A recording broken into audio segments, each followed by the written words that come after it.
I want to move on to another town in America. In Nevada, a city is facing a backlash after announcing plans to host a business fair for only black-owned businesses in celebration of Black History Month. Now, some are saying that this constitutes government-sanctioned discrimination by discriminating against businesses owned by other people, but others are saying, well, this is okay. Adam Coleman, race is always a touchy issue in the U.S. What side do you come down on this one? It's tricky. I think when it comes to anything that's public related, as soon as you take a side or a racial lens to it, I see it like this. If we said, hey, this is for white-only businesses, would this be okay? Then, is that something that would be okay with?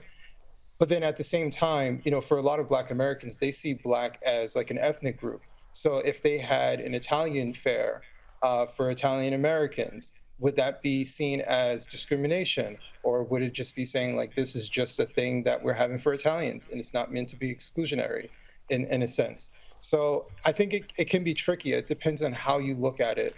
But I think it's safer to say that you should probably stay away from things like this. When you say that some people can attend and other people can't, that becomes very tricky, and you're using public funds or using politicians, public faces to have this. I think it becomes very tricky. Yeah, you know what else is tricky though, Adam? The new Google artificial intelligence image creator, which has been making headlines around the world. It's a kind of funny story, but also serious, because Google is basically how everyone gets their information, and they've got such a big presence in schools.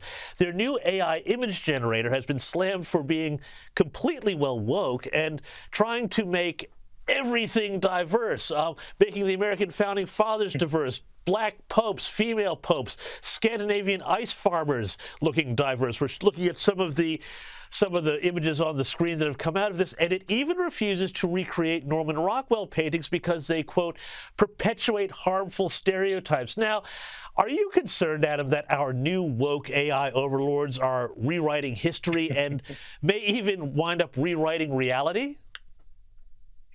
I'm not too worried, and part of the reason why is that we are still ruled by human beings, and human beings can recognize this is nonsense.